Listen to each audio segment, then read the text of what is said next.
Local broadcasts of KΑKOU are made possible by the support of viewers like you. Mahalo. And by Young Brothers, providing quality service you can count on, connecting our island communities for over 120 years as the state's leading inter-island freight transportation company.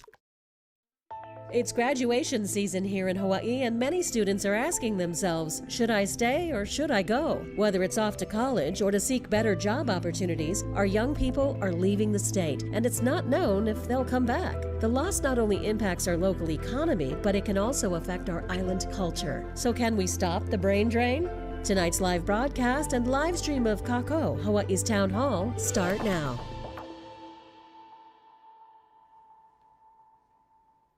Aloha and welcome to KAKOU, Hawaii's Town Hall, live from the Harry and Jeanette Weinberg Multimedia Studio. I'm Yunji de Nies. We know the saying, lucky we live Hawaii, and with the high cost of living and at times limited economic opportunity, it is pretty lucky if you can make it here.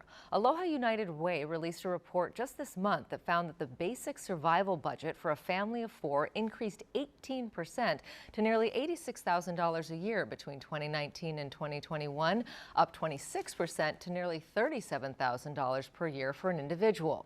That may be part of why we see residents leaving Hawaii. The latest census data showed Hawaii was in the top 5 states for population decline between 2021 and 2022. Particularly concerning is the loss of our young people, those raised here but taking their talents elsewhere. So how do we address Hawaii's brain drain? That's what we're tackling tonight. KAKOU means all of us, as in we are all in this together, because who makes Hawaii home affects us all. We want to hear from you in our discussion tonight. You can email or call in your questions. We're also streaming live at pbshawaii.org and on the PBS Hawaii Facebook and YouTube pages. In our town hall tonight, we have the president of the University of Hawaii, community leaders, a leading economist, recent graduates, and members of the class of 2023 from all 4 counties.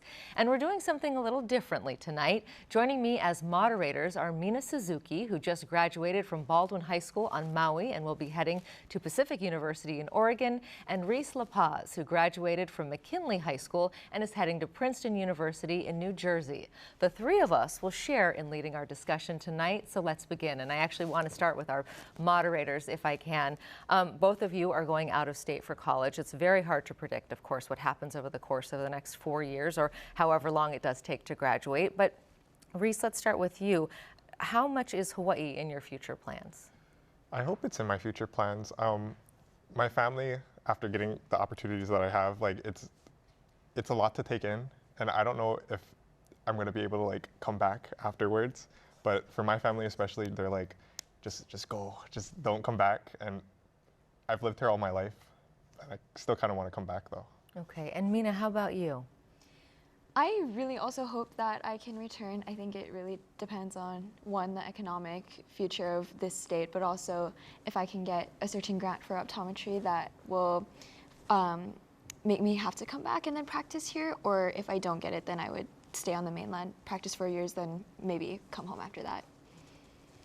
And I want to turn it over to the students now. So first I want to start with Jacob. How are we doing tonight? I'm doing all right.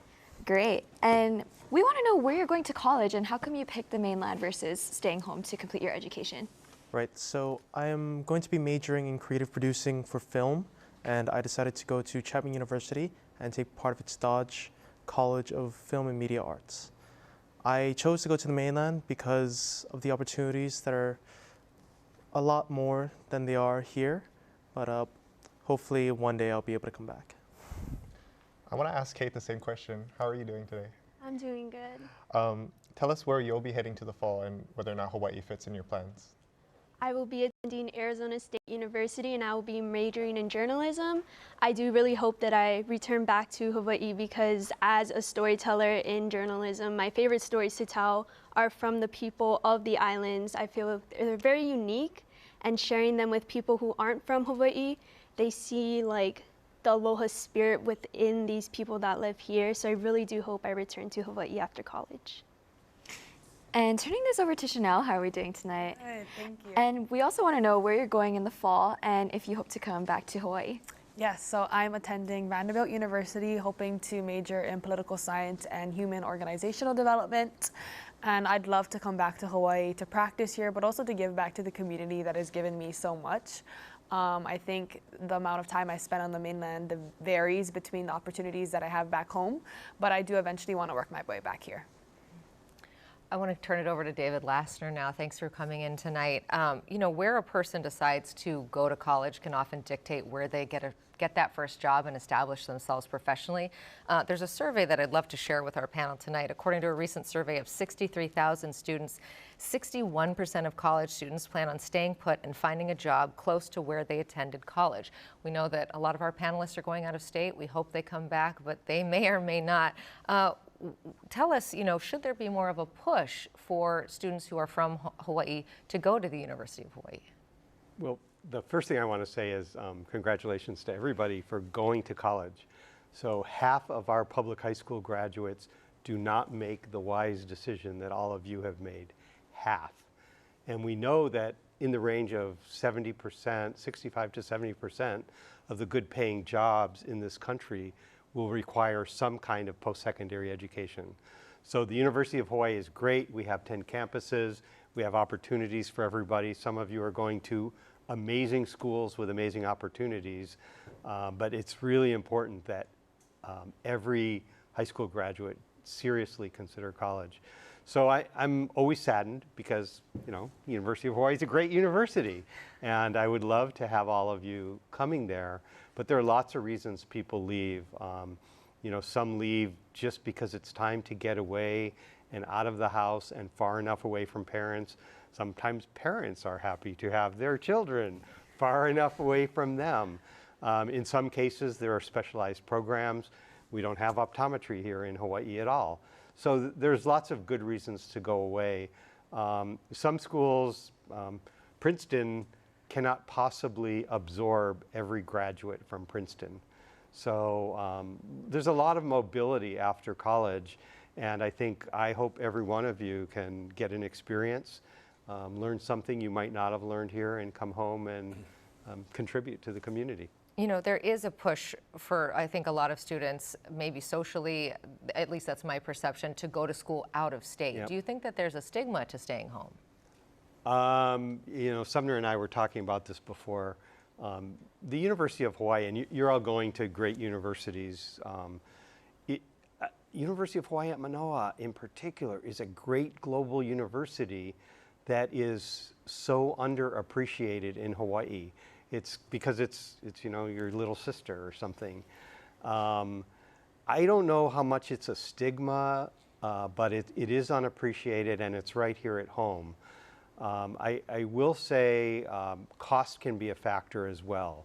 And the University of Hawaii is an incredibly affordable opportunity. Manoa is the most expensive of our public universities. Hilo and West Oahu are much less expensive. And our community colleges are a great way to get started, launch into a career and continue education. And they're even less expensive, but even Manoa is incredibly affordable. 70% of our students graduate with no debt at all. The average debt for those who do have debt, that's the 31%, it's only $18,000, less than your first car. And for that, you get a college education that our economists have identified is worth about $1.5 million in additional lifetime earnings over a high school graduate. So, you know, I'm happy when Hawaii kids go to college, and I'm even happier when they choose a University of Hawaii campus. Well, Aline Fia is a college and career counselor at Campbell High School. You help students try to make those decisions as to where to go. What are you hearing from students that you help navigate this process? How much of where they ultimately want to end up factors into where they choose? Yeah, so we don't have great data. Oh, I'm sorry. That's all right. That question is for right. I know you're in my line of sight here. Let's give it to Aline right behind you. It's okay. You could have answered it. No. Sure you can. No. Yes. The students, when they come in, they have these ideas, and what they do is, you know, they come in and maybe they didn't totally research everything yet, so they want to know more options. When the students are talking about going to college, they want to see options. They might look at maybe one school, but they want to know what's more out there. And for us as college counselors, career college counselors, we counsel our students to make sure that when you look at your schools, you choose wisely, okay? You know all the facts, but also you look at schools that are at home and not just out and beyond Hawaii. Because in the end, you may look at a school and you may want that college, but you have to be comfortable with other choices too, because it's not just about fit for yourself, but it's also financial fit too nowadays, like Mr. Lassner said, talked about. Yeah. Let's turn it over now to Sumner LaCroix, who's Professor Emeritus at the University at UH Manoa, Research Fellow at UHERO. When it comes to that brain drain that we were referencing up top, let's get into a little bit more detail as to who is leaving and what the consequences that for our community. I'm not really sure there's that much of a brain drain. If we're looking at people with a bachelor's degree, it's about an evenly balanced flow. It's a little bit off in different directions in any particular given year. For people with professional degrees, it's also pretty much of a balanced flow. So I think the idea that we're having a big brain drain is just not really there in the data. Where we are having a drain is with people with a couple years of college, people with associate's degrees. They're finding that they earn a lot more with the associate's degree, between $300,000 and $400,000 lifetime earnings more. It's a lot of money. But they're just finding that the high cost of living in Hawaii, in particular the high cost of housing, makes it difficult to live here. And they look elsewhere and they see similar, if not better, opportunities and a much lower cost of living. So we're finding a big drain of people who either have high school degrees or associate's degrees. That is a brain drain for Hawaii. It's not the brain drain people often talk about, but those people are really vital for this economy. They have skills that are vital. Professionals work with people with associate's degrees, and that makes for teams in businesses, hospitals, universities. Without those people, it's really hard for this economy to function. Yeah, tell us, what is the consequence of losing that sector that you're talking about? Well, the consequence is just that we have shortages in those areas. It bids up wages. It makes it more expensive for business to function. There's staff shortages. It makes it difficult to have a thriving economy. Again, that's still a type of a brain drain. It's just not the brain drain that's often talked about. Oftentimes, there's a feeling that there's a brain drain at the upper level, at the professional level. I think that that's not particularly true. But it's absolutely critical that we not have outflows of people who basically are finding that there's not opportunities here, and that they see opportunities on the mainland that aren't here. If that happens, we're going to end up with a smaller economy. A smaller market too means that fewer firms are going to be attracted to start businesses here. There's going to be fewer employment opportunities for people. There's consequences to that. Okay. One of the pressures, of course, is the affordability piece that we've been talking about. I want to turn now to Sterling Higa, who's the Executive Director of Housing Hawaii's Future. It's a nonprofit that hopes to create opportunities for Hawaii's young people, focusing specifically on affordable housing. So, Sterling, how much do you think the cost of housing factors into this issue? I think it's one of the primary factors. If you couple the cost of housing, which can be anywhere from 30 to 50% of a household's income, with the cost of transportation, which ranges from 15 to 20, sometimes even 25% of a household's earnings, that can eat up the majority of the money a family is making. And a lot of times when we think about the cost of living, if we factor in transportation, you realize that families, they don't have much left for food, for all of the other expenses. And just, to take a little bit of issue with Sumner, if I can, since we're having the town hall, one of the things we don't think about is the loss of the young people, right? So Iam Tongi is in the news, obviously a great victory for Hawaii, but he's 18 now, and he left when he was 15, right? So we think about the loss of degree holders and the adults, but they take their families with them. My wife and I, we have 4 kids, and the older ones are 9, 11, and 13, and we think about where will they be in 5, 7, 9 years when they're 18, and will they be able to start their families here, start their careers here? And I think there's a real insecurity that a lot of people feel. And this is not just the middle class, it's people on low incomes. And so there's a real sense that if we don't get our housing costs under control, we're going to continue to lose families, right? So how many Iam Tongis are there who could work in healthcare, or who could work in engineering, or who could work in the trades, right? Or could contribute valuable skills, not just their voices, not just their songs, but their other talents. And we lose them every year, right? There are families like that. So housing is one of those ways that we can ensure that those families are able to stay. I want to bounce from what Sterling said to you, Ethan. You're a Farrington graduate working as a teacher, and you're planning to attend Leeward. Why did you decide to stay in Hawaii in spite of some of the costs? Well, I decided to stay here in Hawaii for college because the main reason is I'm comfortable here. I just like it here, and I'm comfortable with the opportunities that I do have on island, and I'm not the most comfortable leaving my family behind, and I'm in one of those families where it's not that they're trying their best to push us away, and it's more of, no, stay here, we need you. And it's funny to think about it, but at the same time, it's like we are all needed to stick together here, and it's kind of the community feeling that I've been raised up in, where it's like, go out there to get your thing, but come back together and work together. Mm-hmm. And yeah, it's just I'm just comfortable here with what's provided to us on island. I said in my intro, like I talked about my family a little bit. I have like the complete opposite take for my family. Like a lot of the emphasis that my family put on was like opportunities outside of Hawaii. So she would just be like my mom or like my uncle, for example, they would be like, you got to get off the island and like make your way past that. Did you ever deal with a kind of stigma like that where you have to get off the island? Funnily enough, I've only heard that from like maybe a few teachers here or there, maybe some other adults I've talked with, but it's always been, if you've got good opportunities where you are, there's no shame in staying and taking them. There's no need to spread your wings to fly too far if right next to the nest is some pretty good stuff.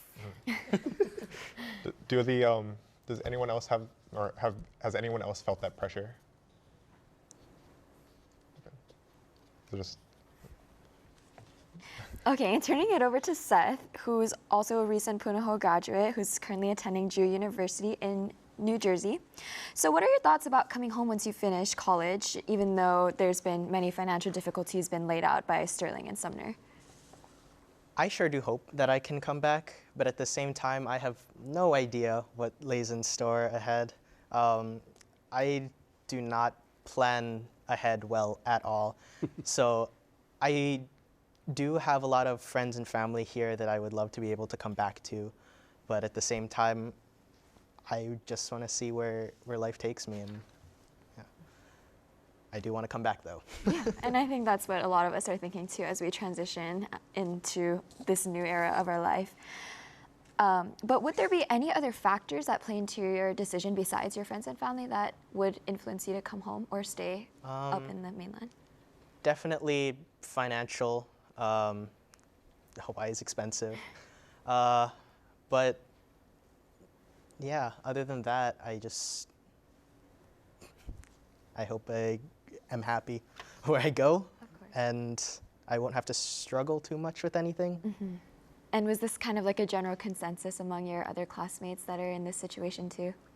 Yeah, pretty much. Not a lot of my friends know exactly 100% what they want to do in the future, but there are a few with plans, and I respect that. Yeah, Sumner, we talked a lot already about the high cost of living, but what about the economic opportunity piece? Because if you get the right job, you can come back and you can afford the rent or the house or what have you. Is Hawaii a good place to work? It is. It is a good place to work. There's all sorts of opportunities for people with education. At University of Hawaii, I taught for 35 years in the Department of Economics, and I had 7,000 to 8,000 students. Every single day when I'm out in the street, whether I'm in Foodland or I'm going to see a movie or whatever, someone comes up to me and says, I took your economics class, okay? And then I ask, what are you doing now? And here's what I see, a record of success. It's a great record of success. It reflects really positively on the University of Hawaii. The University of Hawaii provided these people with a great education, and they have been really successful in life. And I think a lot of those people are really happy that they stayed here. They found opportunities. The younger the person is, sometimes the person says, I'm struggling. I'm thinking about going to the mainland.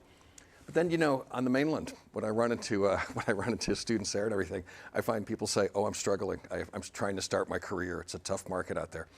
it's not really all that different. University of Hawaii has been a great school, and I think the people attending University of Hawaii, whether it's now or in the future, are going to find that it really pays.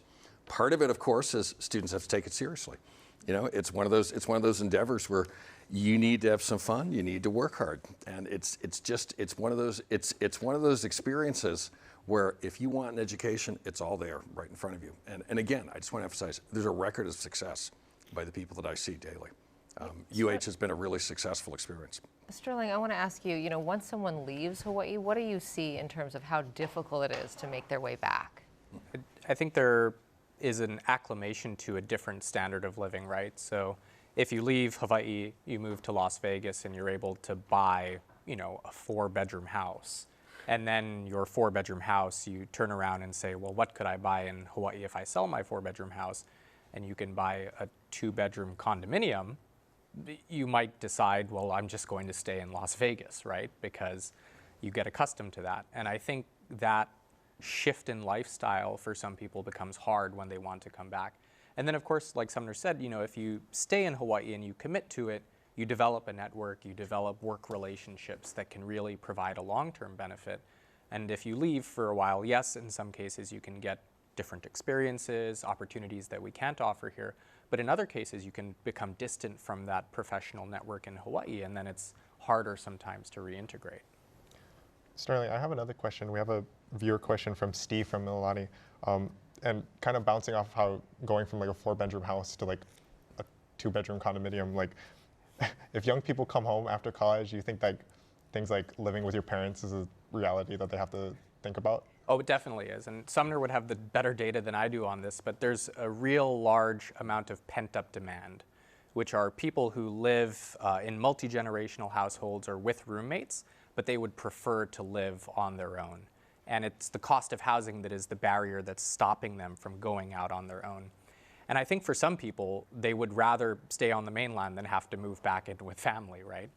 Some people don't have a good relationship with their parents or their family, and it's not a safe environment for them. So there is a factor where we don't know what the true demand for housing is, because for many people who would prefer to live on their own, there's just not an option for them available. And so they're stuck in situations that are less than ideal. And so continuing on this topic of housing, what are some of the actions that your organization are taking, Sterling, to help combat this issue of expensive housing here in the state? Yeah, so Housing Hawaii's Future is a nonprofit movement that's trying to create opportunity, pretty much for the people here, right? The young people here and myself, so that we can afford housing in Hawaii. And we really urge people to get civically engaged, which starts with education, right? Understanding the affordable housing issue, understanding supply, understanding all of these technical terms that we throw around like area median income. It's not as intimidating as people think to understand housing. It's a very basic physical thing at the end of the day. And then the second thing after you become educated is figuring out how do you get civically engaged. So if you live on Oahu, maybe it's going to a neighborhood board meeting and serving. We have 33 neighborhood boards on Oahu, and half of our population are 40 and under in the state. But if you go to any neighborhood board meeting, the average age is probably closer to retirement age. So there are generations, millennials, Gen Z, and whatever the next generation is called, that are completely not represented in these bodies. They're not at these neighborhood board meetings. Now, the unfortunate thing is our city council members, our state legislators, our administration officials go to these meetings and they listen to the community concerns. And the community concerns are the community concerns of retirees who own homes. But the voices of a young person who's having this discussion of, can I afford to stay here?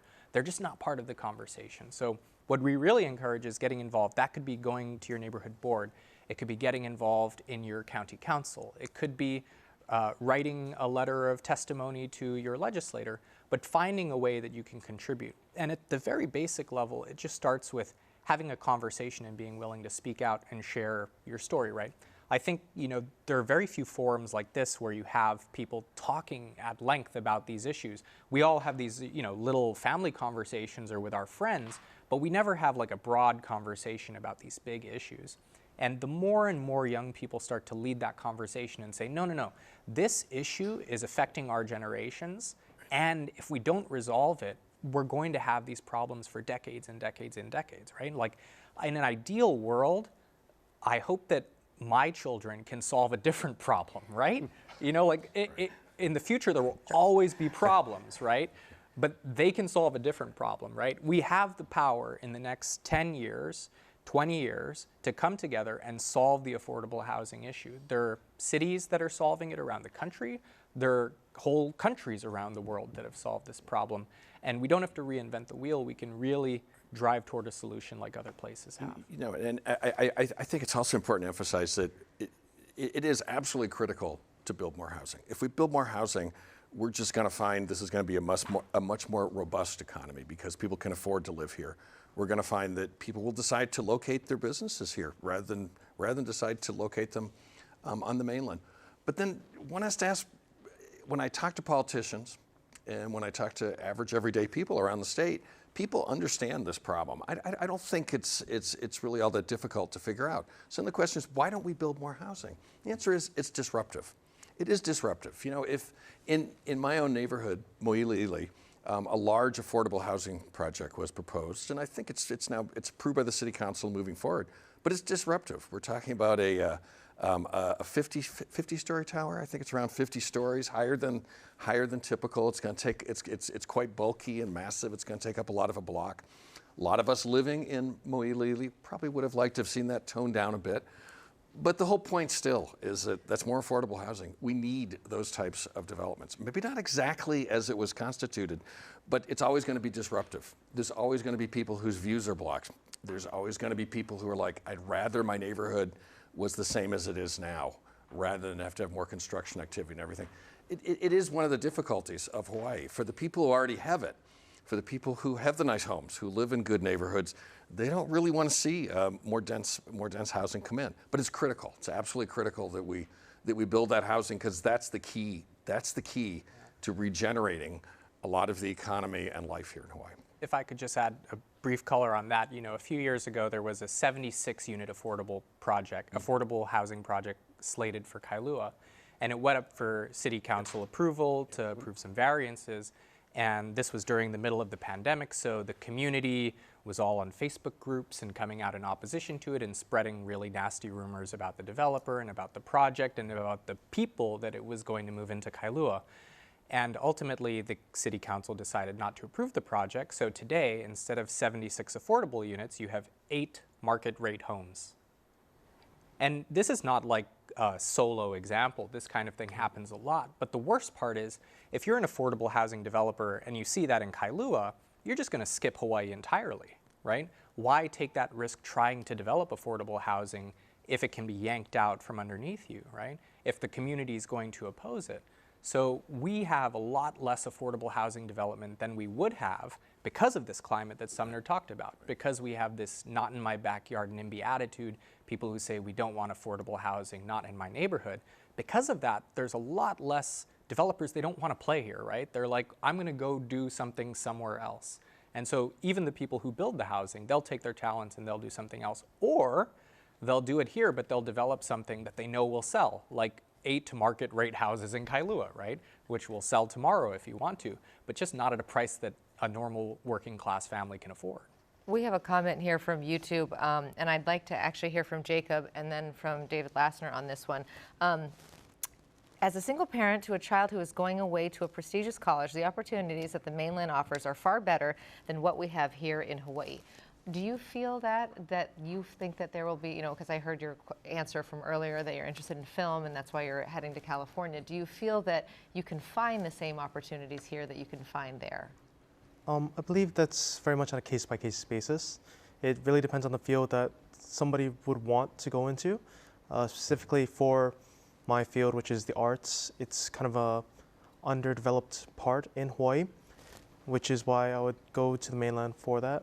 But when you're able to have a more developed system for these different kinds of jobs, I believe that then it will be better for the student. And David, you know, just responding to this idea, because we hear that a lot of the time. Do you agree with that premise? When you track your graduates, do you see that come to bear? So I had the pleasure of sitting with Jacob earlier before the show.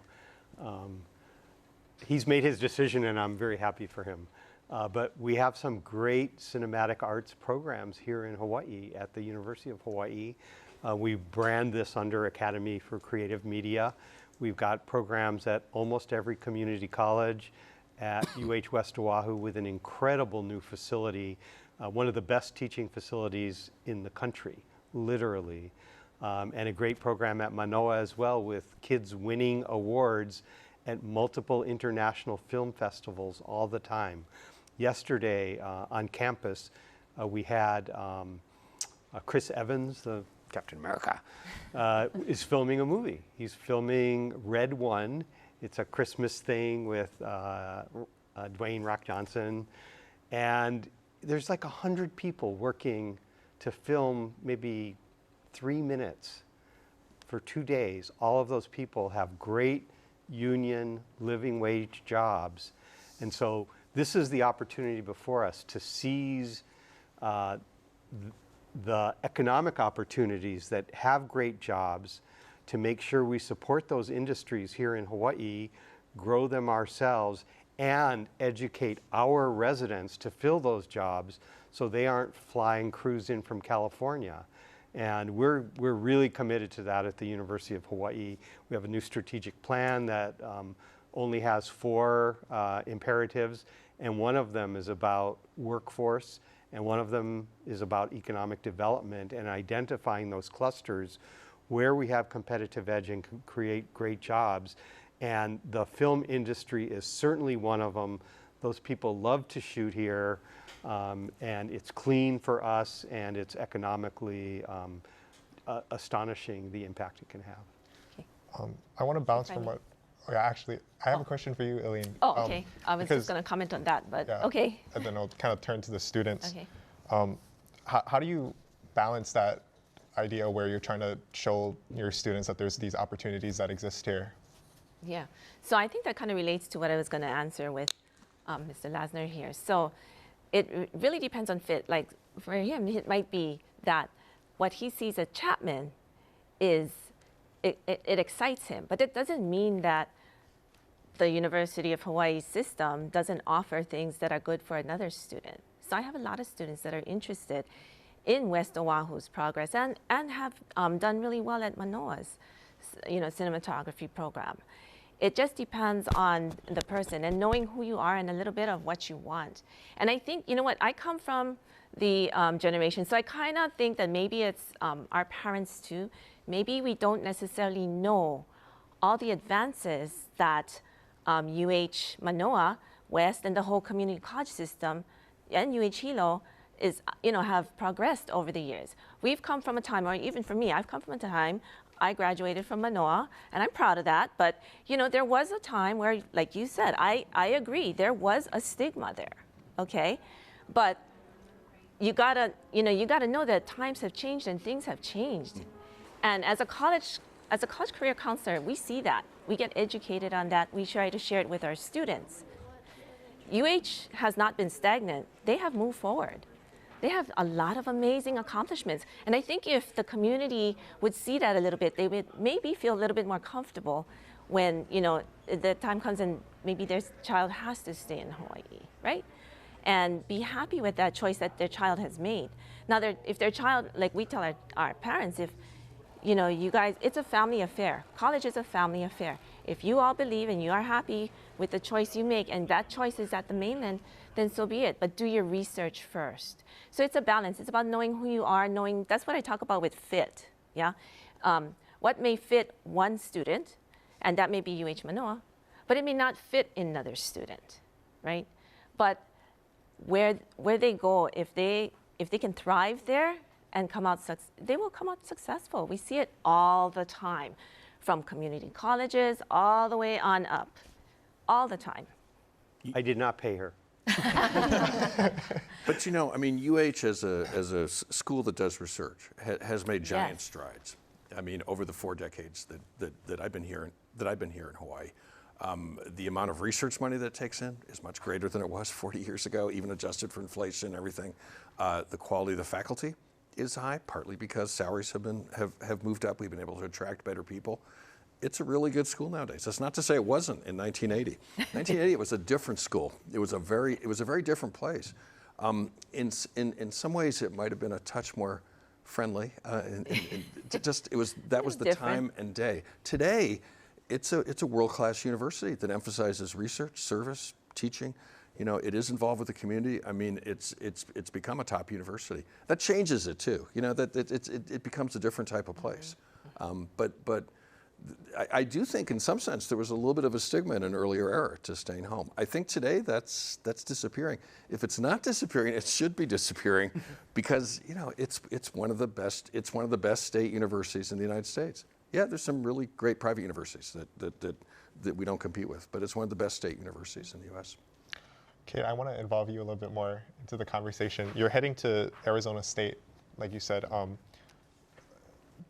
Did you, or actually, do you feel like, based on what David Lassner and even Sumner said, do you have like those kinds of cultural considerations where you want to do you even feel that pressure?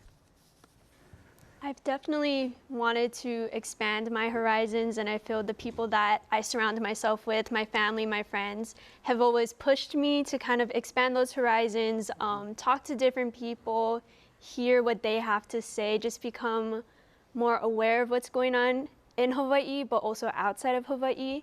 So just expanding my horizons, and I've been grateful to be surrounded by people who encourage my dreams and my aspirations.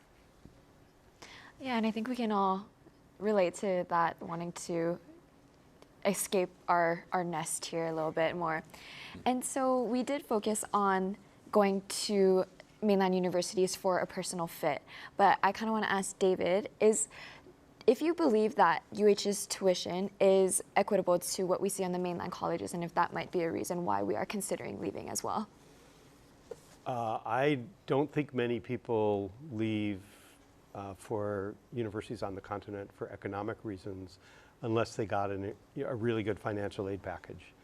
So the most worrisome thing to me is when I see families really stretched to go to an expensive private university, and you know they can have costs of upwards of $80,000 a year, and if they can't afford it, then they didn't make a good bargain, you know, within the family for the outcome. But you know, the schools that are represented here, you know, you've made great choices. These are really good universities. Some are more affordable than others, but you know, it really depends on the financial aid package. So our actual cost, so the average cost to attend, and I'll use UH Manoa because it's the most expensive, is about $18,000, including room and board and so forth after aid. But what's really interesting is that number drops to about $8,000 for a family that makes less than $30,000 a year, and it goes up to $20,000 for a family that makes more than $80,000 a year. So the availability of need-based financial aid really changes the economics. But you know, I just want to say I have utmost respect for people who just believe, I turned 18, I graduated from high school, it's time to experience life somewhere else. And I hope, you know, thinking of Jacob, I hope we have great jobs for him in his industry here, so that when he finishes getting his Chapman education, he can come home and share Hawaii stories through filmmaking. Yeah, Sumner, I wonder if you know, when we think about who's leaving and who's staying, once a student does leave, you talked about that sort of brain exchange, if you will, that we have some brain drain and some brain gain. Right. Do we know how many of our people who decide to leave, our residents who are, you know, people who are born and raised here, how many do actually come back? We have very poor figures on that. It's not that, it hasn't been that carefully studied. There's really only been good data collection since 2000. On migration issues. The census has started in its American Community Survey, asking much better questions on migration. So we have a little better idea of what's happened to recent graduates, but they're still pretty young, you know. No, the picture's somewhat unsettled. What we do know, though, is that there is some circulation.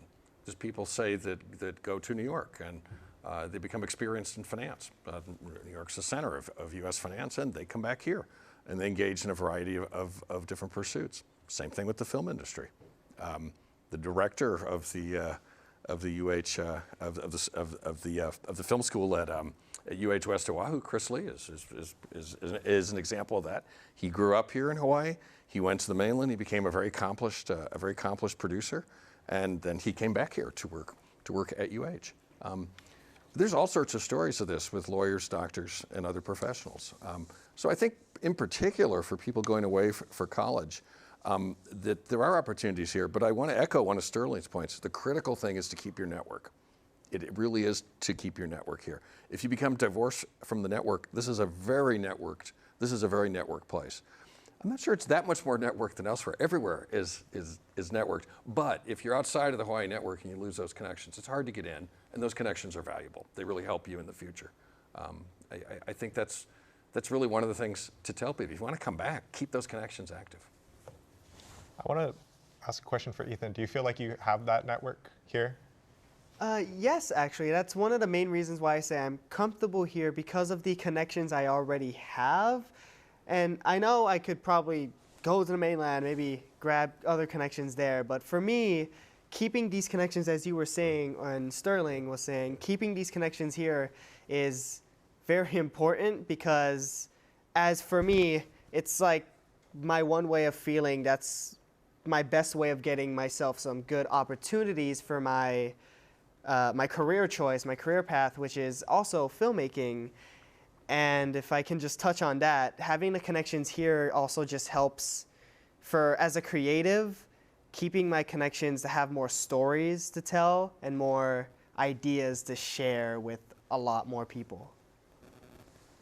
And kind of focusing on the other side of that story versus connections here versus elsewhere, Seth, what are some of the non-academic experiences that you're gaining from being away? Oh, there's a ton. I'm very much into like the arts and stuff, and as soon as I got to college, I was like, okay, I definitely want to like find something that's like a club for me to do. I found one of the a cappella groups on campus, and I auditioned and I got in, and it has been incredible. Everyone else in that a cappella group has been great, basically a second family. Yeah, that was one of my big ones. And being able to, well, there are 3 a cappella groups on our campus. Unfortunately, ours is the one who does not get as many alumni that come back every year. But recently we did get the opportunity to discuss with actually one of the founders of the a cappella group, and it was really interesting to like hear like where their lives have gone since then. And, yeah. Yeah, to build on that, because I have to say it, because a lot of my students too, when they say they want to go away and they want to experience different opportunities, it's not always academic. It's the entertainment too. Who doesn't want to go to a professional athletic game? Who doesn't want to see that hockey show, right? Who doesn't want to do that road trip that I've heard my older sister talk about when they went on break, you know? They can't do that here, but you know, there's so many other opportunities that my students want to, you know, take part in, and that's why they want to go away too, because they want to experience that. They want to experience that independence and that freedom to make that choice, you know, and to do it with friends, right? And that's all a part of growing up, right? But they talk about that too, and that's the other side of it. That's why they want to go to, and they think that they're going to go, but they don't necessarily always have the intention of that's where I'm going to stay forever. Hawaii is always their home. You know, they always consider it their home, especially if they grew up here. Especially in Ewa Beach, if the whole generations of families grew up over there, right? But that is a big part of it too. Yeah. Sterling, I want to touch back on something that you mentioned. You know, you were talking about how when a family leaves, you know, we lose the kids too. And so much of our conversation tonight is really talking about the economic piece of what happens to us as a community. But talk a little bit about that other intangible that happens when we lose folks, you know, when folks decide to make their home elsewhere who are originally from here. Yeah. You know, one aspect to think about is our aging population, right? So one of the challenges that we face generally in Hawaii is we are facing the silver tsunami, right? We have an aging population. Our healthcare industry is already struggling to attract enough people to care for that aging population. So when we lose families, we're losing people oftentimes with generational ties, and in the case of Native Hawaiians, ties to Hawaii that go back centuries. We're losing the knowledge of our culture and our history, and we're losing, I mean, to be quite frank, the young people who are the key to all of the economic dynamism that Sumner talks about. You know, it's not senior citizens who start businesses. It's not senior citizens who create, you know, world-defining technologies. It's always been young people. And I'll be honest, like, Hawaii is a place that is increasingly hostile towards young people. How so? So one of the things I think about is my wife and I, because we have 4 children, are pretty much out of character for people in their early 30s. By the time my grandparents were in their early 30s, they had 5 children. And that was completely normal. And on a single person, a single carpenter's income, my grandfather was able to provide for a family and build a house while his wife stayed at home. Now, I was just at a meeting of about 100 people working in the trades, and I asked them, could you do that today? And they were like, no. And the people in the trades, they get paid generous wages. But the idea that on a single income, you could support a family of 5 children and allow someone to stay home and be a full-time caregiver, for most families is completely impossible. So the challenge is, if you don't have families here, right, who are having children, you're losing them. Now, for every Iamtongi that leaves, there might be a grandparent who's here, right, who then becomes a Zoom grandparent, right, and has to see their grandchild through a phone screen on FaceTime or on Zoom, can't touch and hold their baby. All of that, I think, creates a real strain, right? One of the things that made Hawaii great is this multi-generational approach that we have, right? We had extended families, we had people who knew each other and had second cousins and third cousins. And so beyond just the economic impact, right, like each person that's plucked out of that had a family and friends and a network of connections that they were an integral part of, right? Iamtongi, the people in Kahuku who turned out by the thousands to celebrate him at Turtle Bay, he was a big part of that community before he left, right? Before he left, people loved his voice and they loved his singing, and then he was silent, right? He went somewhere else with that. And it's amazing that he's won American Idol, and hopefully now he'll be able to afford a home in Kahuku.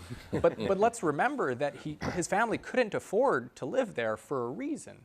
There were very deliberate decisions made over and over again in the last few decades that made it very difficult for families like his to stay in Hawaii.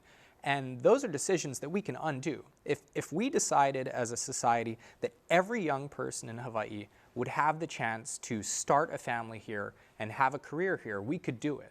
That's a decision that we can make. And we know this because it was previously possible.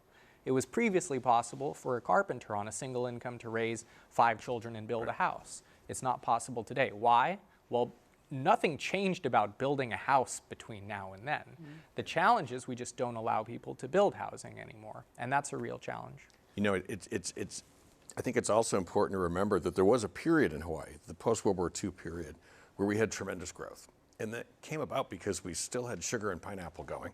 Okay, and at the same time, the tourism industry was really just starting up. Yes, there was a pre-war tourism industry, but it was really just starting up. The advent of the jet plane, you know, of the jumbo jets, allowed all of a sudden tons of tourists to come here. It transformed Hawaii, somewhat for good, somewhat for bad. I mean, there's real ups and downs, as we all know, to tourism, but it increased people's incomes dramatically during the 60s, the 70s, and the 80s. Then we had a difficult 1990s. And then again, the 2000s, we saw another surge. We saw another surge in tourism. It's since leveled off. We really can't expect to see big surges in the future. There's really nobody here that wants to see 20 million tourists. Yes, we may get a little bit of high-spending tourists. We're going to have to look elsewhere, really, for the source of our income gains. The bottom line with the economy is it hasn't been all that great. And I'm extracting away from COVID. Even if we're looking at the pre-COVID years, we're looking at 2015 to 2019, from the mid-2010s on, and in our recovery today, the economy's been slacking. It grew at less than 1% a year over that pre-COVID period for 5 or 6 years beforehand. That's also a very different place to live. When there's economic growth going on around you, there's a lot of prosperity. It's easy for people to get jobs. There's rapid wage increases. All of a sudden, people can feel like I can support a larger family. You know, today people aren't seeing that. They're feeling a little more stuck in their jobs. That's a problem with the Hawaii economy, not with the youth, not with UH or anything else. It's really a problem of us having a more dynamic economy here, and it's all possible too. I have a question for the students, because just to get their input. We talked a little bit from Sterling and from about the intangible things that you kind of miss when you come out. And I want to point this to Chanel for a little bit. For the students going away, we have a question from Sarah from Hilo. For the students going away, what will you miss the most? I think I'll definitely obviously miss the culture, the food. You won't find any food like it, I guess. I'm gonna miss the poke. Obviously the food and community that I think Hawaii has provided for me. But I think the main reason why I'm looking to go to the mainland is to just experience something new. You know, Hawaii will always obviously be my home, but meeting new people from different walks of life, being in a completely new place, is something that I think I'm looking forward to, but a lot of my peers are also looking forward to. Kate, what are you going to miss the most? I'm definitely gonna miss, as Chanel said, the community, my family, my dog, and the food, just that aloha spirit, and just, you know, going to the store and seeing like 5 aunties and maybe your neighbor, just knowing everybody and feeling that feeling of togetherness and closeness with everybody. Jacob, what do you think you're gonna miss? I would pretty much just say everything that they previously said. The community, all my family, the food, of course. But I kind of realized that even when we're gone from Hawaii, we pretty much become these ambassadors to our culture and our land. And I think that even if I am going to miss it, the fact that I'm going to be gone and I'm going to most definitely see other people from Hawaii who are going to be still able to share these pieces of culture and be able to make me feel a little less, I don't know, miss it. Can I just jump in? I think one of the opportunities that we've really been trying to escalate is the ability for local students or any student who attends UH Manoa, or we have similar programs at other campuses, to experience part of their study away from Hawaii. So sometimes we'll talk about stay at home, study away. And so study abroad programs, student exchanges with other countries, national student exchange are all opportunities. It's not the full 4-year live away that you know these students will experience, but you can still get a touch of that while staying home. I want to ask Mina the same question. We're panelists too. What are you going to miss the most? Obviously what everyone else said, their family, friends, but you know, I think the weather. And it sounds hilarious to say, but honestly, you really don't think about going outside and seeing the sun and it being a nice day. And I think that's also what we all cherish here, is that we have beautiful days. And at the end of the day, even if you experience something bad emotionally, we have our beautiful nature and environment to come back to. For me, it's like that consistency. It's yeah. Like, it's too cold in the mainland. I can't handle it. It's too much. I like that even though it's hot every day, it's still hot. I can look forward to that every day. And you're going to New Jersey. Going to be pretty bad there. And we want to hear from also the other students too. Even though we are going to miss everything and we are looking forward to going away, obviously there is still that question of debt and like what we're going to do with our money. So Seth, what do you think current college students think about their economic situation, especially if they've had to take out loans? I know that I have a couple of friends who are like struggling a little bit more financially, and I know that they are worried about that. I'm lucky enough to not only have a pretty solid scholarship and be well off in our family, but yeah, I just seeing them worry is kind of sad.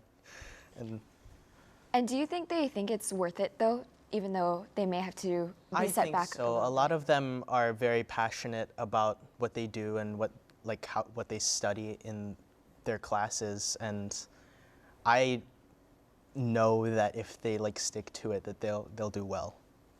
And Ethan, you're going in. Do you know if you're going to be being able to go through the college system without having to take out loans or anything, or do you think that going to college is going to give you your best return on investment? That's actually a funny thing to ask, because I would have gone to college way earlier if it wasn't for economic worries or for like money issues. But I'd say as of right now, for my current going into this fall, I am hoping, and having a few friends helping me out with that, to not have to do any kind of loan things or worry about like debts or anything like that, because that's, funnily enough, the one thing that kept me from going the past 2 years. And it's an issue that I think a lot of students like me, where we live in like public housing where it's less, we don't have an opportunity until like we're just not sure about our opportunities, which is what the issue was with me. But to answer the question a lot more, I'm hoping that I get a better financial return, which is the key word for a student like me going in. I'm throwing a Hail Mary, chasing money, as one of my friends likes to say, and I'm just going for it this time. I'm not waiting another year. So I'm hoping that I can get a better financial return when I go this year.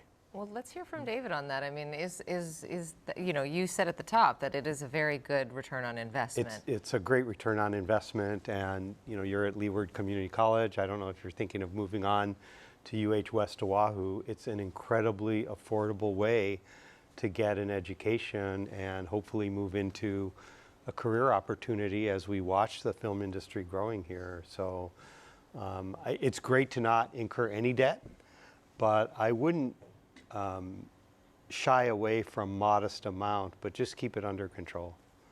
That would be my unsolicited advice. We tend to find that Hawaii students take out less debt. I mean, that's whether they go to UH or whether they're on the mainland. I think part of that is that there's a certain feeling if I have too much debt, I'll be forced to go to the mainland, or I'll be forced really to do stuff I don't want to do, to basically leave Hawaii or not come back here, to basically just search for the best financial opportunity. There's a little bit of that there, you know, and it really is a balancing act. You know, for people who decide just to work, that can also detract from the academic experience. It can detract from getting to know peers at the school. But you know, it's a little bit of a balance. It's a balancing act. I think in some ways, students in Hawaii take out a little bit too little loans. But then, you know, David's correct. I mean, you know, just that UH is relatively cheap. I mean, our tuition is low. It's not that expensive. It's not that expensive. We say to go to a community affordable, college. they're not cheap. Well, cheap meaning low in price, not low in quality. But I mean, it is one of those things where that's one of the virtues really of staying home, is that you're able to pay less for your college education and still get a really good college education here. But again, the whole thing about loans and working, it's good to try to strike a balance, because it's absolutely critical to try to get the most out of your academic experience too. You know, higher grades pay off. We have a question from Sandra from Honolulu, and this is directed to you, David. Does UH, or has UH have paid internships for students that would give them a choice of like working on campus or at local businesses? Yeah, that is such a timely question. So this week I've been spending a lot of time working with some of my educational colleagues in the DOE, our Hawaii P20 Partnerships for Education, and we are working really closely with industry in particular to try to identify opportunities, variously called work-based learning or earn and learn. Hawaii Healthcare Association likes to call it a glide path, but I'll give you one example of students who are interested in healthcare can take early college courses at no cost in high school, qualify for entry-level healthcare jobs, and then we're trying to get them on a pathway to become certified nurse assistants, while working then earn their LPN licensure, and then if we get this right, continue on to RN and BSN to continue to elevate their paths. This takes the partnerships with the employers. So without doing an ad for Good Jobs Hawaii, if you look it up, there's a lot of free training opportunities enabled by federal grants and philanthropy to try to get people into the workforce in partnership with employers. But yes, we also have many students working on campus while they're in school. So either of those opportunities are possible, and we need more. I actually have a follow-up question for Sterling, because we talked a little bit about passion earlier in our little discussion. How important do you think that these kinds of opportunities have on getting students to learn what their passion is or learn what they're good at? Yeah, so Reece is setting me up with this question. I had to say something controversial. So Reece asked me to provide advice for a younger person who is maybe 10 years my junior. And one thing I said is based on a book by Cal Newport called So Good They Can't Ignore You. And there's a tradition that we tell students, you know, follow your passion. And we play them this Steve Jobs Stanford commencement speech where he says, follow your passion. And Cal Newport suggests in his book, and I do agree with Cal on this, that in life, fulfillment comes in large part from becoming very skilled at something and mastering it. So instead of following your passion, instead choosing a valuable skill and really dedicating yourself to the craft of becoming better at it and improving. And through the process of mastering that skill, you end up becoming passionate about it. I do think sometimes we do a disservice, and I taught at Hawaii Pacific University for about 5 years, so got to see this firsthand. I think sometimes we do a disservice in expecting an 18, 19, or 20-year-old to know what they're passionate about and then to make a career decision based on that. When sometimes it can be more helpful to tell them, well, what are you good at, you know, or what are you able to do? What are you skilled at? Maybe they're skilled at quantitative analysis. Maybe they're skilled at computer programming. They may not be passionate about it. In fact, they may hate it. But getting really good at something and getting a job that pays you well for it can then free you up to pursue your passions on the side. For some people, they may have a passion, let's say, for painting. And when they try to turn painting into a career, it becomes this real drag on them. So to complete the career advice, Reece, it may not always be good to pursue your passion. And I hope for all people, eventually they can find a passion and realize it. But for some young people who are like, I don't know what my passion is, like, don't feel bad. Like, just learn a skill, you know, and you'll be okay. And turning it back to the students, let's start with Kate. You know, we've heard about all sorts of issues happening around the state, but what would need to be done in order for you to attend college? Well, clearly not anymore, but or continue to live here after? I think definitely the economy, the high price of living, of course. I think that's a big factor. It weighs heavy not just on me, it also weighs heavy on the people that I know. They're worried about being able to afford housing after schooling or after working their jobs and being able to live separate from their parents and lead their own lives. I think just worrying about income and how that weighs into Hawaii's economy and the price of living. And how about you, Chanel? What do you think? Yeah, I would like to add on economics definitely play a big part. The cost of living, I think that has to get fixed. But I think also along with that, you know, I'm a resident from Ewa Beach. I commute to Kamehameha every day. So definitely how congested it is with like traffic and cars. I think that has to get fixed or toned in order for me to even consider coming back, just because commute is just crazy, I think, around here. And then turning our attention to Seth, who's currently in the mainland, what would be your biggest influence in coming home? Number one factor. Definitely like the culture and the connections that I have here. Especially this past year, I've had a lot of like mental stuff going on with like a whole bunch of stuff, like with my connections at school, and being able to come back home to like people that were waiting for me, I guess, like my family, and also my friends that are my other friends that are also on the mainland that are coming back now. We already are like thinking about, hey, what are we gonna do during summer break? I love that. I think that's a really refreshing take on that answer. Thank you.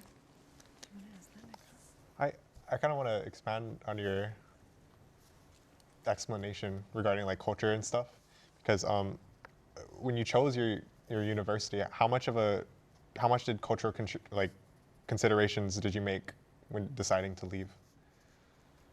It wasn't really as much deciding to leave as it was experiencing culture shock when I got there. Yeah. But yeah, I go with the flow a lot, and I have always been like a huge theater nerd. And my college counselor was like, hey, there's a fun little college in New Jersey that's an hour train ride away from New York, so you can go into the city pretty much anytime you want. They have great programs. They have a bunch of study abroad programs, just one of which is where I'm going to be doing next semester. I'm going to be able to go to London. And yeah, it's just being able to do so much more things is really interesting to me. And I didn't really think of like the culture like differences. I didn't really take it that much into consideration. But like now that I've been there, I definitely do miss it from time to time. Jacob, did you feel culture shock? Or do you think you're going to feel that culture shock when you... Yeah, definitely. For the multiple times I've been to the campus and just been in that area, it has a different kind of vibe of just like, the people seem different. It's not the same community as here, but it is incredibly fascinating to me, yeah. Chanel, I see you nodding on that. I'd love to hear your thoughts. Yeah, so I recently went up to Vanderbilt, I think mid-April, and it was definitely a culture shock for me being there. I think a large part of the thing that grounded me when I visited the campus was the fact that they had a Hawaii group, so the people I could connect with, people that I previously knew. But it is very, very different from being home, which is something that I am looking forward to, but something that I am mourning the loss of, I think, having that community. And just getting adjusted to, you know, being the only Asian Pacific Islander in the room and having to explain what being a native Hawaiian means and the value that holds with it. Reece, do you think you're going to have that same feeling when you go to Princeton? I think explaining like what spam is a little difficult. It's a good way to make friends. I mean, what about that sort of broader, you know, culture change? Because I know that you said that you are very rooted in community here and have spent your whole life in Hawaii. I think a big part of it is kind of expanding on what all the students have said. It's like you feel like you're tethered to Hawaii still. So hopefully when I go to New Jersey, it's like I'm not like that away, even though it's like a 6-hour time difference. But hopefully, I think it's not going to be too bad for the first month. Mina, what about you? I'm really lucky in the sense that Pacific University is really known for their Hawaii club. So it's massive, and so many kids from Hawaii attend that university. So it is really just going to be like a home away from home, I think, just colder. It's really worth remembering, I think, that in some sense, a university is a community. I mean, there's a certain feeling that comes up with the university, but it's also just a massive collection of all sorts of mini communities which overlap with each other. And that's one of the great things about a university, is that if you're not happy with one of the communities, there's other communities there to explore, look into. And I think that's one of the great things that a good university encourages, is people exploring the different types of communities that are there and seeing the other things in life that are available to you.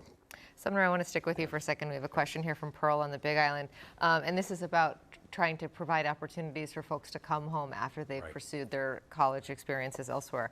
Could it be that employers here in Hawaii feel job candidates who were educated on the mainland and had some work experience there have an edge over candidates who are college educated here in Hawaii? Do you think that we tend to value going to a university on the mainland more as employers than if you go to college here at home?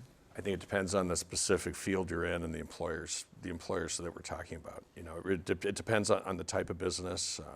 You know, whether or not it's a particular skill you've acquired. There's certain universities in the mainland to be known for being really good in certain types of fields, and yeah, those people may have a slight advantage in that respect.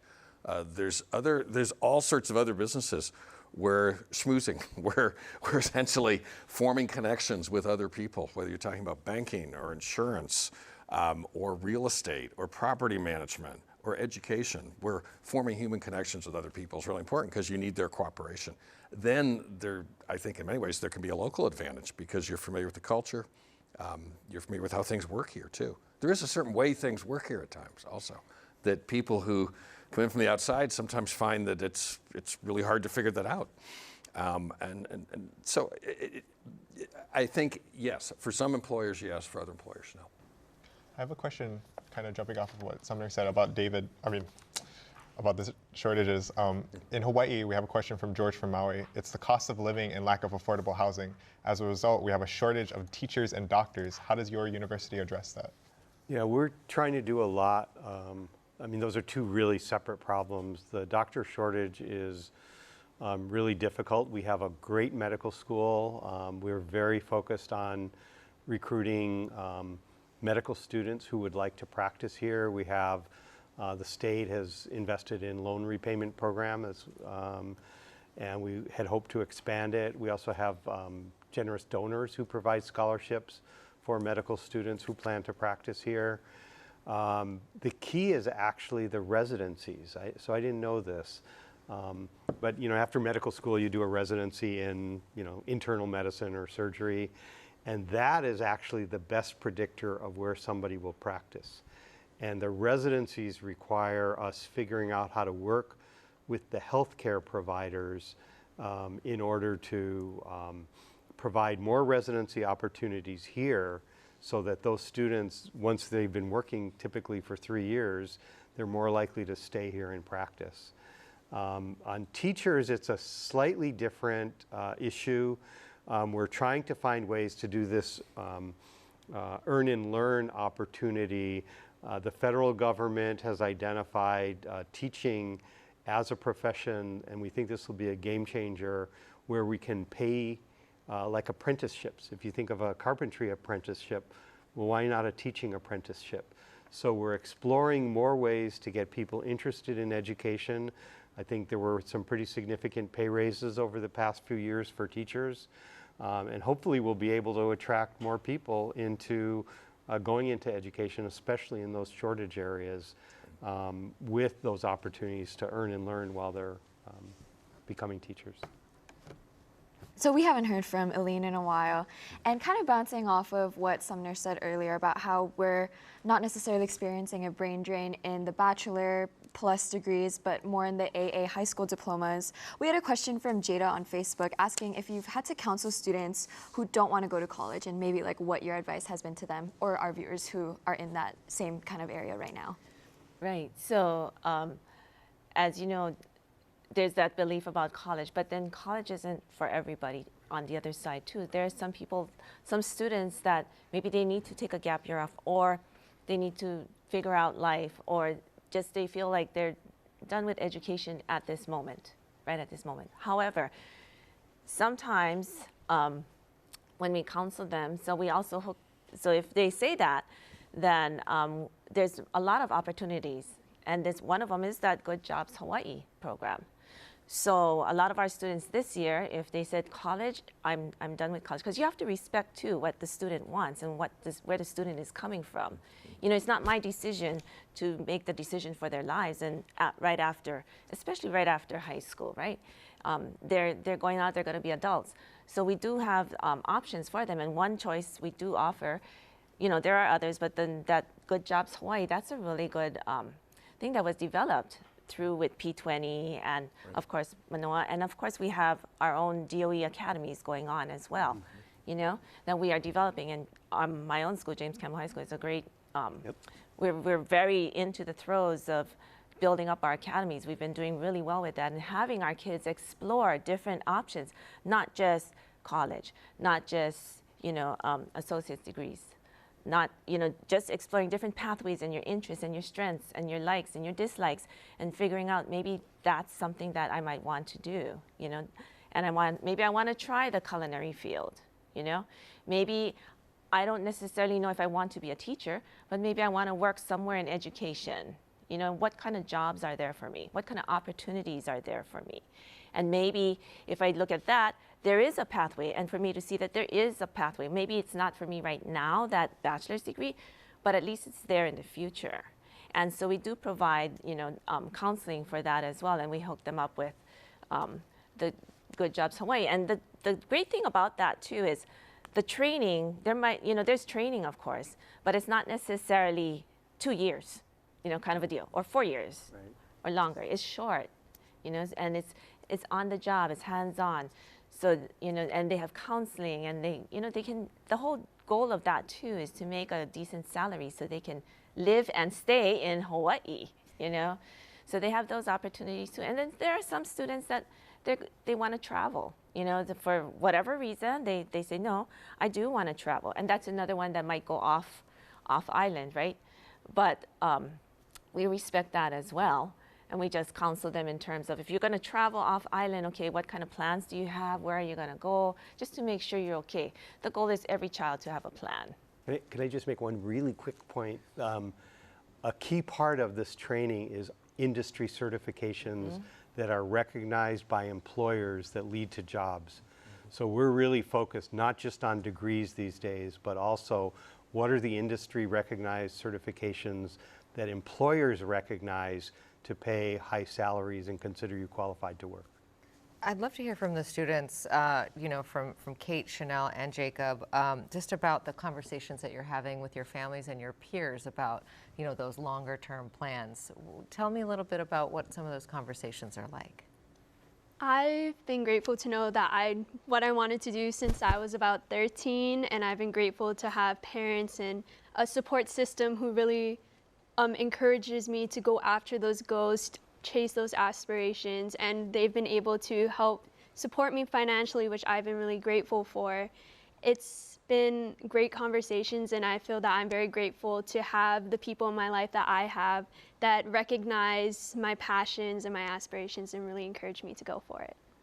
Chanel, what are those conversations like? Are your parents saying, make sure you come back in 4 years, or are they more like the Lapas family and saying, get out there and see the world? I think my parents are definitely like that, but I hope they're joking, first of all. I hope they're joking. I hope they want me to come back. My mom is definitely more so like, oh, stay closer to home, because I will be all the way in Tennessee.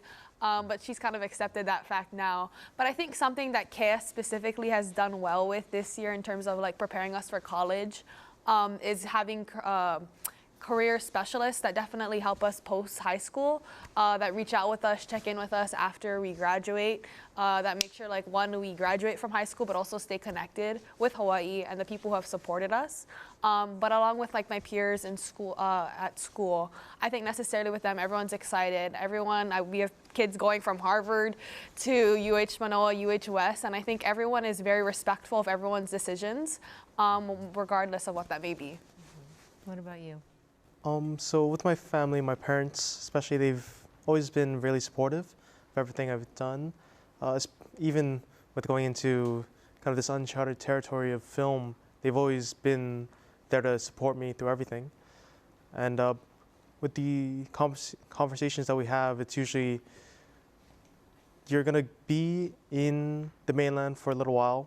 And I've always had the goal of being able to go over there, study, and then probably live there for a few years with everyone kind of knowing, including myself, that one day the dream or the goal is to just come back with all this knowledge. Yeah, and I know, Ethan, that you had really emphasized that your network is a big part of what's keeping you here at home.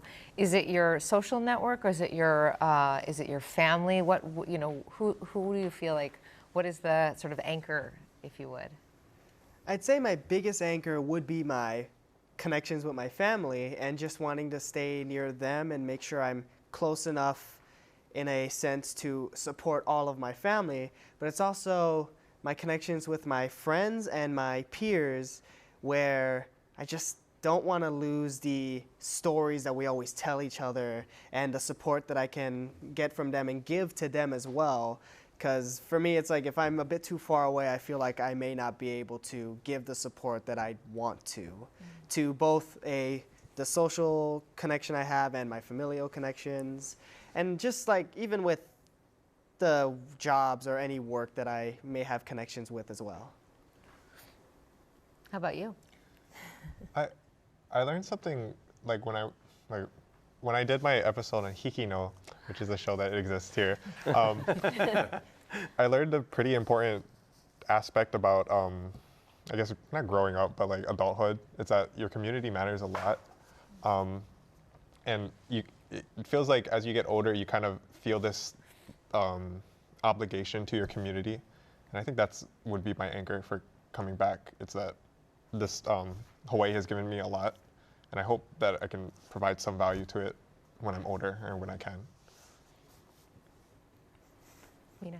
Oh, and I think lots of the conversations I've been having with my family were that I needed to go out and experience something different than what's here in Hawaii, just because it helps you to mature as a person, seeing someone else's side of the story that's so completely different from when you live, especially on Maui, because what do you really do there? So, so that support definitely helped to fuel my aspirations of going to college longer than a bachelor's degree, which is the typical way you think of when you think of college, and pursue that doctoral degree to pursue my desired field in optometry. So I think it was really nice too. 7 years away is a long time. Yeah. I have a question to, I guess, the two most important people that would be in that filter between your parents, your family, and your students' like aspirations. You know, in my family, like for my mom, she wants the best for me and she wants me to like go explore the world and do everything. How do you balance, I guess, kind of like what you said, Aline, about fit and getting your students or your children to a better opportunity with trying to make sure that they hone that value towards their community back when they're older or after college? Yeah. I guess to Aline first, because as a college career counselor. Okay. I can speak to that as a college career counselor, but also as a parent, because I do have, I guess, yeah, let me talk with that as far as from the parent viewpoint, because, yeah, I'm the parent here. Well, anyway, I have two sons, and both of them went away to the mainland for college. One graduated and is back here, and he's working in the educational system. The other one is going to Marist.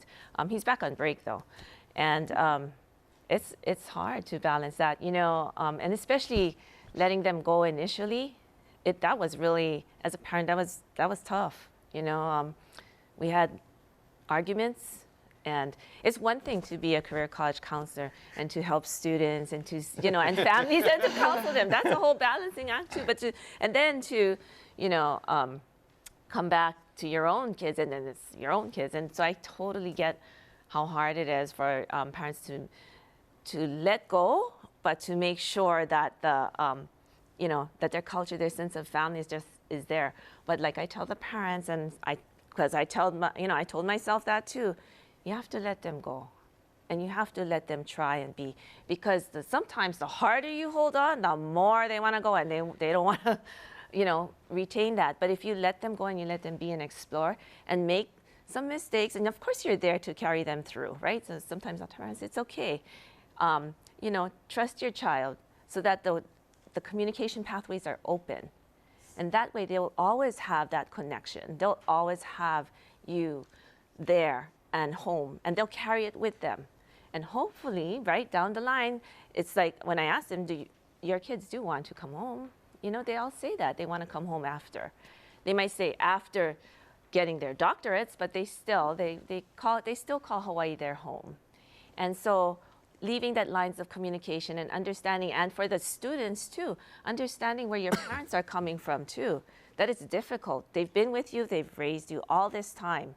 You know, for them to let you go into some place where they don't know and they haven't been and they don't understand, right? Because they're not the ones that went, or maybe they are, but the ones that went away to college, even if they did, it was different then. So they have a lot of fears too. So having that two parts and pieces work together and understand, and I'm not saying that it's going to be perfect. I can vouch for that one, but you know, you both grow, and you both come to that understanding. And I think in the end, when they come home, they value and they see in Hawaii so much. And of course, they value you as a parent as well, and they're able to understand what you really mean. Yeah, and yeah. We are almost out of time, but I do want to end with our student moderators just to hear from both of them. You know, after everything that we've heard tonight, you know, Reece, we'll start with you. What do you think will be the deciding factor in whether or not you choose to come home? We started out saying we don't know what's going to happen in 4 years. You may or may not. You know, did anything that you heard tonight kind of change your thinking? I started this with thinking that like a lot of my own peers, I guess, felt the same way about their family wanting them to go out. But I didn't realize that, especially for a lot of families here, they do want them to come back. And that's like, that's a concept that like made me think a little bit more about whether or not I want to come back. I'm still like, I don't know, man, maybe, hopefully I come back. But this was really refreshing for me to realize that like, oh, there's different opportunities that exist and you can still come back to it. Well, I look around the room and I think of these faces and the two of you and thinking what Hawaii loses if you don't. It goes back to what Sterling was saying about, the missing pieces. I mean, if you don't come home, what do you think Hawaii misses out on? Reece, I guess. But I think, and not just you. That maybe puts you too much on the spot. But yeah. if all of these folks don't come home, what do you think is lost? I think it kind of when we talked about the anchor part, I think it's that's the biggest part. It's your community that you're gonna lose if you don't at least have this feeling of wanting to come back. Because in spite of even if you don't come back, like kind of like what Chanel said, like you have like different clubs in your university, so you can perpetuate that culture and that community. And if you're super against it, it feels like you just kind of slowly erode whatever culture and community is there.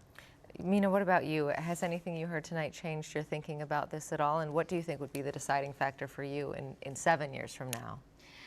I think the emphasis that everyone created on having your communities was definitely not something that I really took into account as I was debating where to go.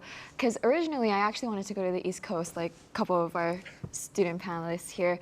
But then it became Pacific purely for economic reasons. But then now that I'm thinking about it, it's like everyone had a good reason, their family, their friends, the communities that they've created here. And that's really something that I feel like I need to absorb a little bit more. But I would say still my biggest deciding factor of whether to come home is probably economic, just because we don't know where the course of this state is going to be in 7-8 years. And, that's just future things you can't predict, unfortunately. Yeah, and if you don't come home, what do you think? Not again, like as with Reece, not to put the focus just on you, but if you or Kate or Chanel or Jacob don't, what do you think is lost?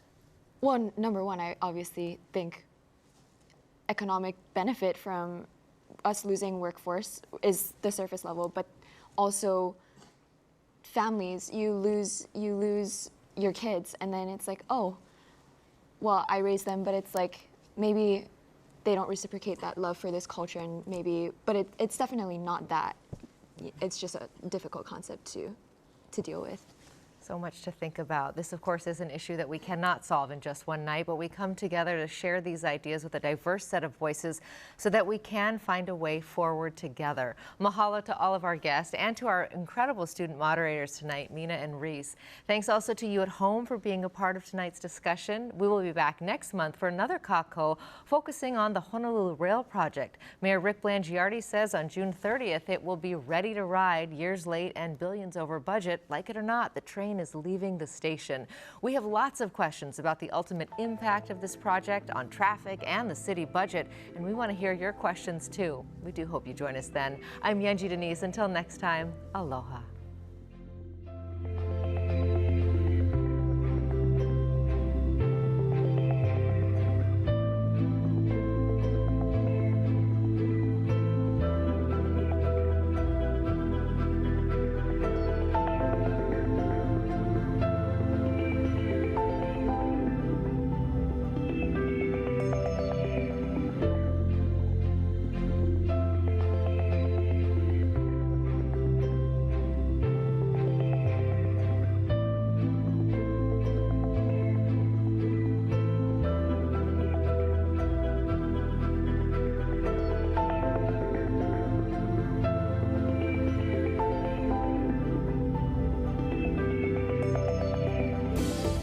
This program was made possible by the Corporation for Public Broadcasting and by contributions to your PBS station from viewers like you. Thank you. Local broadcasts of KAKOU are made possible by the support of viewers like you. Mahalo. And by Young Brothers, providing quality service you can count on, connecting our island communities for over 120 years as the state's leading inter-island freight transportation company. You're watching PBS Hawaii, supported by viewers like you. It's not just storytelling, it's Ohana. PBS Hawaii, home is here.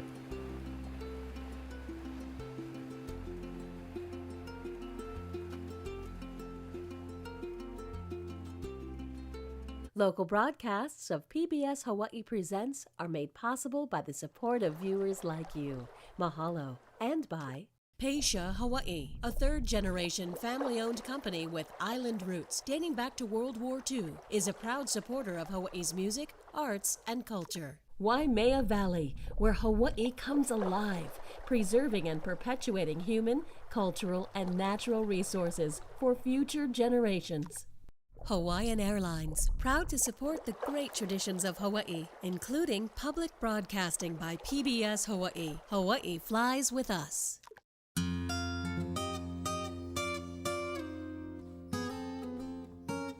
Makawao, in upcountry Maui. There's no other place like it. It's far more than a popular tourist destination. Dig a little deeper, and you'll find a colorful community, a unique history, and breathtaking landscapes. Makawao town has a charm all its own. You're up closer to the mountain, cooler weather, small, rustic country town. You've got the pink shower trees, you've got the beautiful homes. I like the openness, I like the space, I like the beauty of the mountain. You smell the ohia blossoms. You hear the